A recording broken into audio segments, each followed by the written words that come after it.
Et avec Guillaume Tabar pour l'éditorial, avec Le Figaro. Guillaume Tabar, bonjour. Bonjour David. Édouard Philippe se tasse. Raphaël Glucksmann progresse. C'est ce qu'indique le sondage IFOP publié hier dans l'Opinion.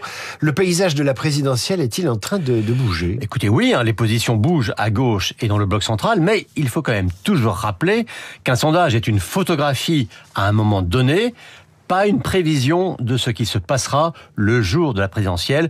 Et ce n'est pas votre invité Alain Juppé qui me contredira.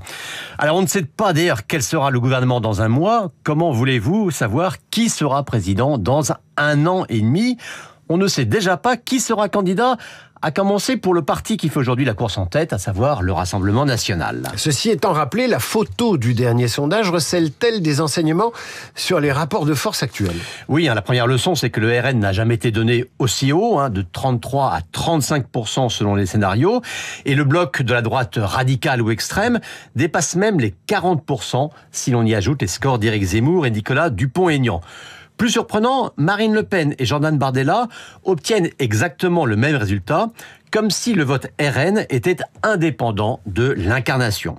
L'autre leçon, c'est au minimum le tassement et au pire l'effondrement du bloc central, comme si le rejet et l'usure d'Emmanuel Macron se reportaient sur tous ceux qui ont été ou qui sont associés à lui. Même Édouard Philippe n'est plus qu'entre 16 et 19%, lui qui caracolait jusqu'à présent en tête dans les sondages. C'est un rappel que le statut de favori non seulement ne suffit pas, mais qu'il expose. Alors ça veut dire surtout qu'Édouard Philippe va sans doute devoir dévoiler plus explicitement et plus rapidement que prévu son projet pour construire son socle personnel.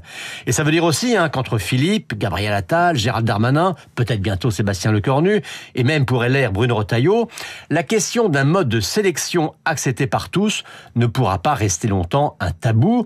L'hypothèse d'une primaire large, allant entre la gauche et le RN, ne pourra plus être balayée par principe. Alors, après la droite, la gauche. Raphaël Glucksmann semble prendre le large devant Jean-Luc Mélenchon. Oui, mais vous savez, il faut être très prudent, notamment sur le score de Mélenchon.